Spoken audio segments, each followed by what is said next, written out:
कुछ शक्तियाँ कभी पूरी तरह खत्म नहीं होती। उन्हें बस रोका जाता है, छुपाया जाता है, ताकि दुनिया उनकी वापसी का दिन कभी ना देखे।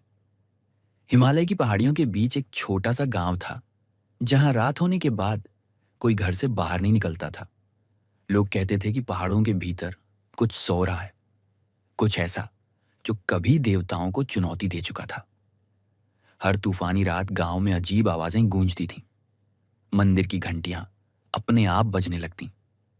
कई लोग बिना किसी निशान के गायब हो चुके थे, और जिन्होंने पहाड़ों की तरफ जाने की कोशिश की, वे कभी वापस नहीं लौटे। इसी गांव में एक दिन अर्नव पहुंचा। वह एक डॉक्यूमेंट्री फिल्म मेकर था जो भारत की पुरानी कथाओं और रहस्यमयी जगहों पर काम करता था। उसने गांव में होने वाली गायबियों और पहाड़ों में सुनाई देने वाली आवाजों के बारे में सुना था। शुरुआत में उसे लगा कि यह सिर्फ अंधविश्वास होगा, लेकिन गांव पहुंचते ही उसे महसूस हो गया कि वहां कुछ अलग था। पूरा गांव हमेशा डरा हुआ लगता था। लोग उसकी आंखों में देखकर बात तक नहीं करते थे। जब उसने पहाड़ों के ऊपर बने पुराने शिव मंदिर के बारे में पूछा, तो गांव के बुजुर्गों के चेहरे का रंग बदल गया। उन्होंने साफ कह दिया कि वहां जाना मना है, क्योंकि उस मंदिर के नीचे वही चीज बंद थी जिसे कभी भगवानों ने भी खत्म नहीं किया। अर्नव ने उनकी बातों पर ध्यान नहीं दिया। अगले दिन वह अकेला पहाड़ों की तरफ निकल पड़ा।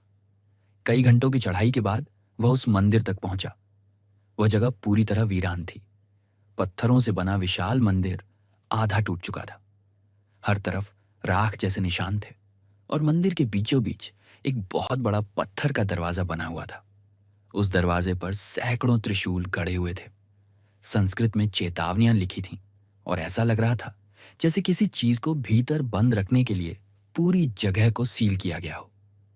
दरवाजे पर एक पंक्ति उकेरी हुई थी, जिसे महादेव ने रोका उसे मनुष्य कभी मुक्त ना करे। अर्नव उस दरवाजे को छूता है, और उसी पल उसके सामने सब बदलने लगता है।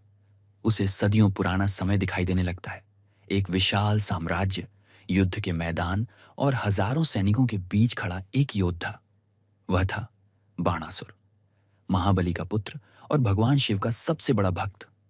उसके पास 1000 भुजाओं का वरदान था। शुरुआत में वह एक महान राजा था, अपनी प्रजा की रक्षा करने वाला, शक्तिशाली लेकिन न्यायप्रिय। लेकिन धीरे धीरे उसकी शक्ति उसका अभिमान बन गई। उसे युद्ध की लत लग चुकी थी। दुनिया में कोई योद्धा उसे हरा नहीं पा रहा था। हर जीत के साथ उसकी शक्ति और भयावह होती गई। उसकी 1000 भुजाएं अब वरदान नहीं रहीं, वे उसके भीतर के क्रोध का रूप बन चुकी थीं। धीरे धीरे बाणासुर ने राज्यों को जलाना शुरू कर दिया। गांव तबाह होने लगे, नदियां खून से भर गईं। उसकी सेना जहां से गुजरती, वहां सिर्फ मौत बचती। लेकिन फिर एक दिन उसने देवताओं को ही युद्ध की चुनौती दे दी। उसके अहंकार ने उसे अंधा बना दिया था, और उसी दिन उसकी विनाश की शुरुआत हुई। अर्नव देखता है कि एक भयानक युद्ध शुरू होता है। आसमान काला पड़ जाता है। बिजली पूरे युद्ध क्षेत्र को चीर रही थी। एक तरफ भगवान कृष्ण की सेना थी, और दूसरी तरफ बाणासुर अपनी 1000 भुजाओं के साथ खड़ा था। युद्ध इतना भयानक था कि धरती तक कांपने लगी। बाणासुर की हर भुजा अपने आप में एक हथियार थी। हजारों सैनिक कुछ ही पलों में मरने लगे। लेकिन अंत में भगवान कृष्ण ने उसकी शक्ति तोड़ दी। उसकी ज्यादातर भुजाएं काट दी गईं, और पूरा युद्ध क्षेत्र खून और राख में बदल गया। लेकिन तभी भगवान शिव प्रकट हुए, क्योंकि बाणासुर सिर्फ राक्षस नहीं था, वह उनका भक्त भी था।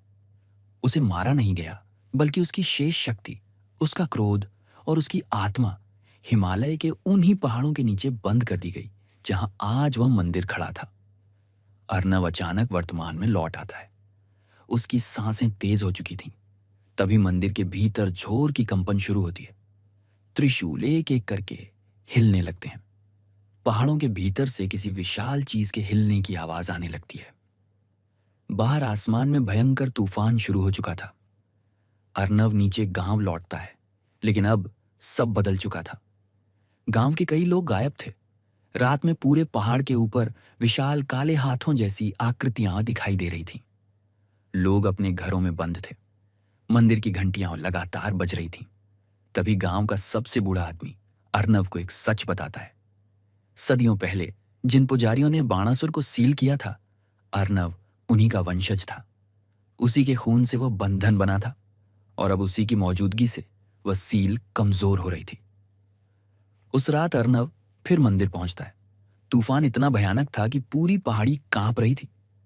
पत्थर का विशाल दरवाजा अब टूटने लगा था।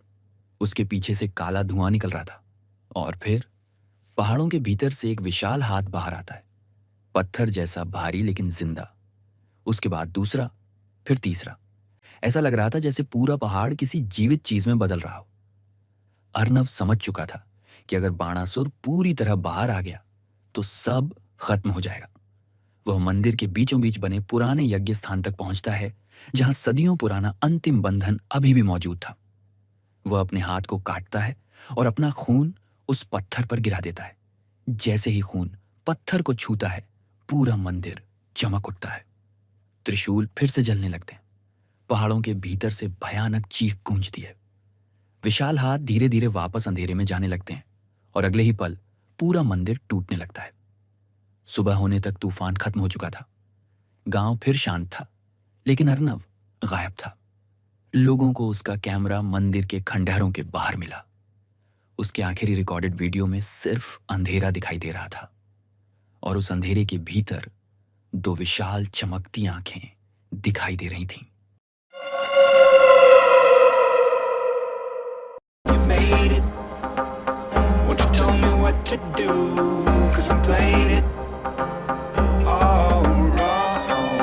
When you made it, won't you tell me what to do? 'Cause I'm playing it all wrong. You can't fight the friction, so